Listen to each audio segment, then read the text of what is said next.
That was like the first year in the league for being a walk-on. Well, you weren't. You was a walk-on, but you was like Yeah, double I played. played. Yeah, I played. I don't know. That was such a weird situation. Yeah, that shit was weird as Such a hell. weird situation, but So, but how was it like going your first year of the league? worked out for Detroit at like 4 in the morning, the night before the drive. 4 in the morning, night before the draft. Yeah, I was sleeping and my agent called me. He's like, "Hey, you awake?" I said, "No." I was like, "No, I'm not awake." He's like, "Well, I need you to get up and get dressed." Yeah.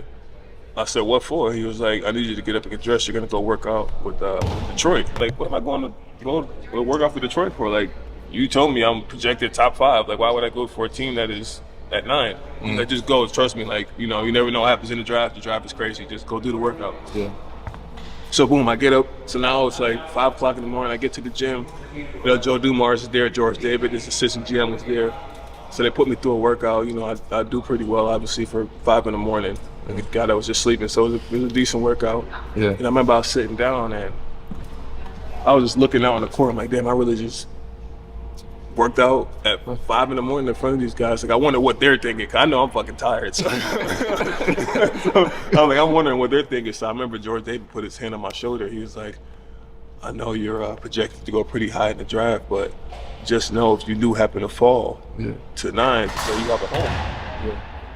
And like that sat with me throughout the whole day. Like I just kept thinking about that shit. I was like, well, worst come to worst, I know I'm going somewhere. Yeah. And like this team wants me. Yeah. So the draft comes around. I'll tell the short story about the draft. So draft comes around. I'm sitting in the green room. We're all on a little table. The draft starts. We already knew Anthony Davis was going number 1. Yeah. Number 2 was a shock. It was Bradley Beal. We're like, okay, Brad had a decent season in Florida. Then 3 was Michael Kidd. I lied. Michael Kidd-Gilchrist was 2nd to Charlotte, and then Bradley Beal was 3 to Washington. 4 was Deion Waiters to Cleveland. 5 was Thomas Robinson. I thought I was going to Sac. So that's what messed the draft up, because they picked him. I thought I was going there, so I was like, oh damn, that's weird. So I'm over there sweating and shit. I'm like, damn, there goes 1, 2, 3, 4, 5. I'm still here. Like, yo, bro, what's going on? Like, why am I still sitting here? So I started panicking. So 6 go by. Dame Lillard was probably like the steal of the draft, in my opinion. I think that pick was crazy. Him going 6 to Portland, nobody knew who he was really. Like Weber State, nobody's heard of that school before. Yeah. 7, I actually talked to Golden State too, and they were pretty interested in me too. 7, they picked up Harrison Barnes.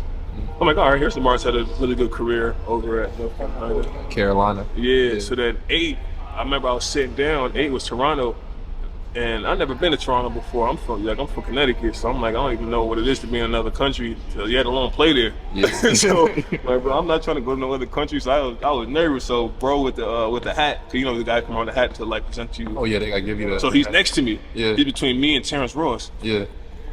All right, boy. All right, So bro. he's between me and Terrence Ross. So I'm sweating bullets. I'm like, shit. I'm like, ain't no way out. Like, I've never been to Toronto. What is even in Toronto? Like, what's happening? And then they call Terrence Ross. The number 8 pick, Toronto Raptors select Terrence Ross. So, all right, cool. I sank in my seat.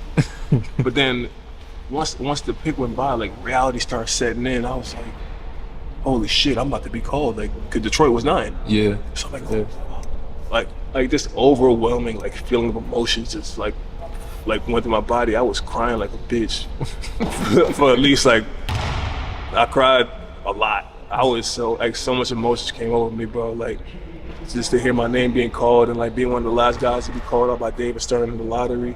Yeah. Just to sit there, and I'm looking at my mom. She looking back at me. She crying. My sister crying. My uncle was crying. Cause I got the phone call right after the Toronto pick. Yeah. And Joe Dumars was like, welcome to Detroit.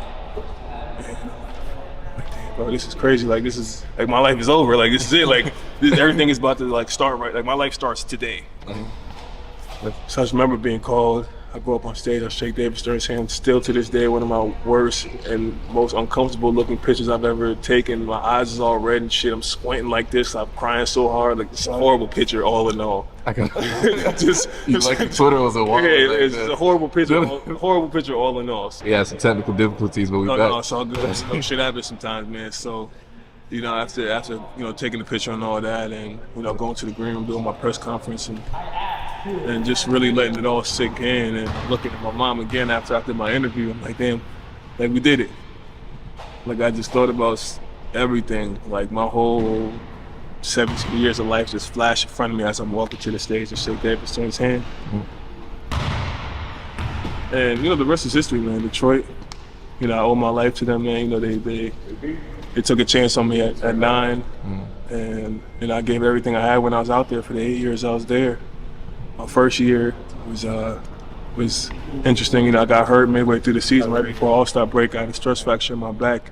Kind of set me back a little bit, but when I came back, I think I missed 3 months or 4 months. I can't remember how long I missed. One of those things, but I missed it. And then I came back and I became a starter after that. And kind of the rest was history after that. The day I came back, I started, and everything changed from there. I just became who I am today as the best rebounder ever. Ever. You was going crazy. Ever. Wild out. But yeah, that's the spiel, man. That's a unique story, man. Not everybody gets to hear this story. I've had a lot of fun in my career. A lot of fun.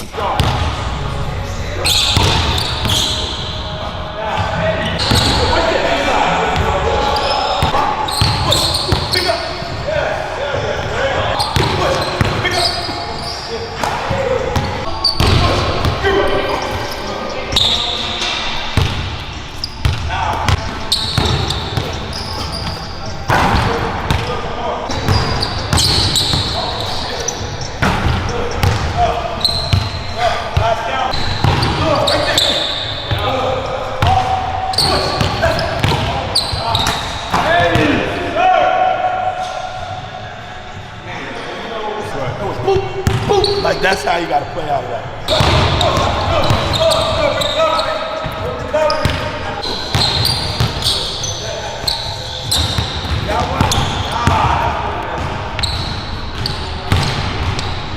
Good one, like that.